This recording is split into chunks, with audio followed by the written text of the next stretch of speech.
Hello everybody, my name is Kyle, and if you are returning, welcome back. But for those of you that are new, these video presentations are for my macroeconomics class. My previous one was filmed over about a month ago, and it's still up on my channel if you want to check it out. Anyway, moving on to today, we will be talking about 3 separate prompts.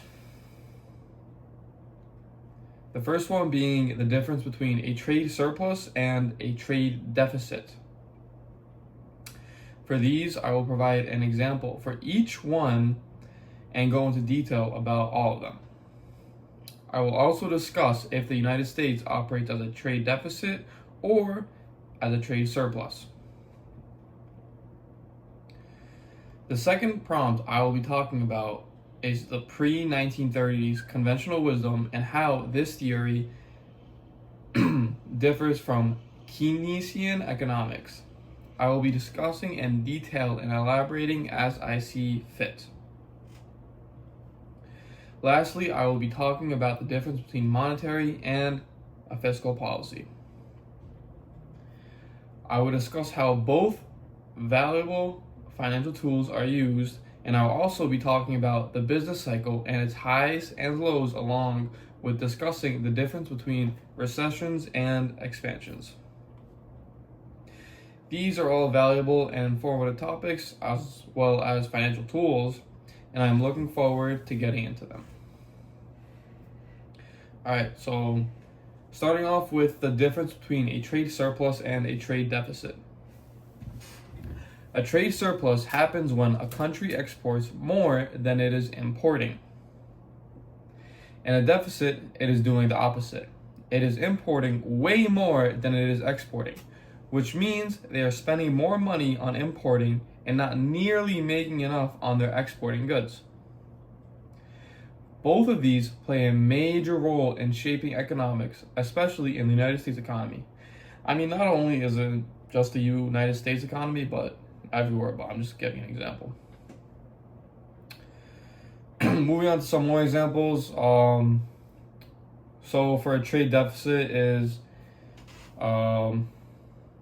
we could go with Iceland and their trade relationship with other countries. Iceland buys a ton of goods from other countries like electronics, clothing, and machinery, as it is a very major tourist country. So they rely heavy on tourists and for other countries to import goods. However, it doesn't sell nearly as much back. If Iceland imports more goods from other countries but only exports less than what they are buying from other countries, that will be a trade deficit, which it isn't.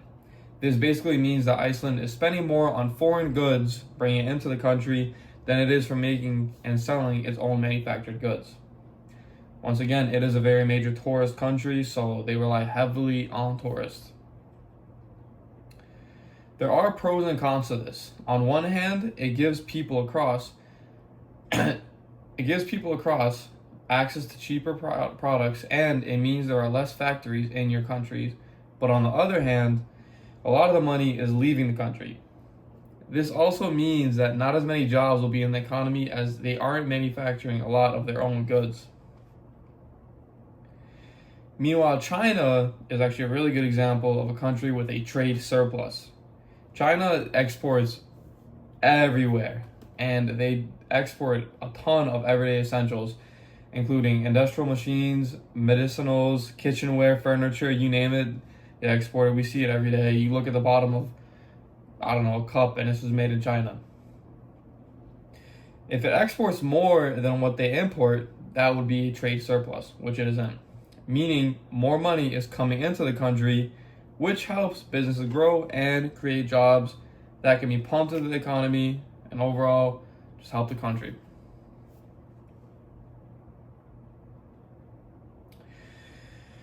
Alright, so let's talk about the US now. Does it run on a trade deficit? And the short answer is yes, it does, to put it simply. But to go into detail about it, they import way more than it exports. And they've been doing this for a very long time, actually. We import especially things like everyday essentials and consumer goods like oil, technology, clothing, a lot of our everyday stuff pretty much. And a big reason for that is that people in the US love foreign products. And a lot of companies move their manufacturing to overseas because it is cheaper in countries across the world. Also, the US dollar is very strong, which makes importing a lot cheaper. But it also makes it harder for other countries to afford American exports, as the US dollar is very strong. A trade deficit isn't a bad thing in most scenarios, but it does raise concerns about relying too much on other countries for goods and not making enough of your own. It's something that affects the economy in a very drastic way, so it's very critical to understand both the benefits and cons of both a surplus and a deficit. So that is our first prompt, and now we can go on to our second one, talking about the pre-1930s conventional wisdom and how this theory differs from Keynesian economics. Conventional wisdom came about right before the 1930s, like the name, where people believed that the economy would fix itself without any help from the government and that would balance itself out. This idea, known as conventional wisdom, was based on the belief that if businesses kept producing products and services, like goods and whatnot, that people would always buy them as long as prices were flexible and in reason. One example of this would be if unemployment was high, wages would drop, making it easier for companies to hire workers again, as everything would balance itself out, in theory. The government wouldn't have to get involved because the economy was seen as self-balancing. However, when the Great Depression actually hit, this theory completely fell apart as unemployment was through the roof and the economy wasn't bouncing back like people thought it would. Shocker. And that is when Keynesian economics was introduced. This was basically the economy doesn't always fix itself and that the government needs to step in and help. It was believed that the demand and not just the supply drives the economy, and that during a recession, the government needs to step in, spend more money, and lower taxes to get people buying and businesses hiring and producing again. This will get the economy up and running smoothly again. So now, the difference between these two ideas is whether or not the government should intervene and step in or not. In today's economic world, we will find that most countries like to use a good, healthy mix of both of them, letting the free market do its own thing majority of the time, but when it needs help, the government will step in to prevent any major economic crashes and recessions. All right, our last prompts. We will be talking about the difference between monetary and fiscal policy.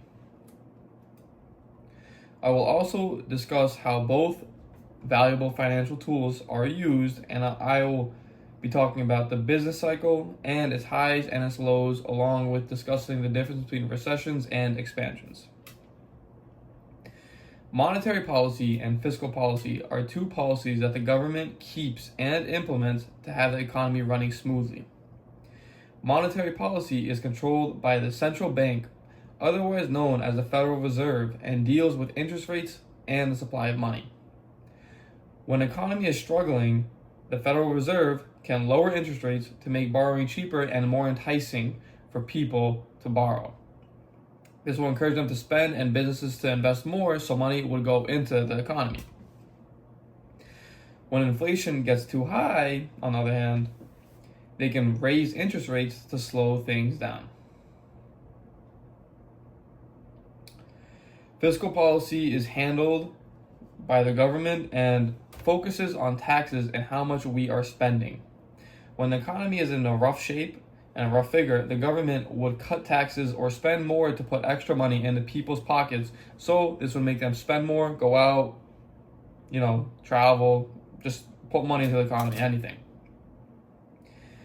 Now, the main difference between recessions and expansions is that recessions are declines, so any halt in the economy, and where things get worse, pretty much in general. And expansions are growth periods where the economy improves and grows stronger. The government and the Fed use monetary and fiscal policies to help control these ups and downs, keeping the economy from crashing hard and making sure it keeps moving at a good pace and a steady growth instead of anything drastic. This concludes my video presentation. I hope you all enjoyed. Thank you for your time, and thank you for hearing me out.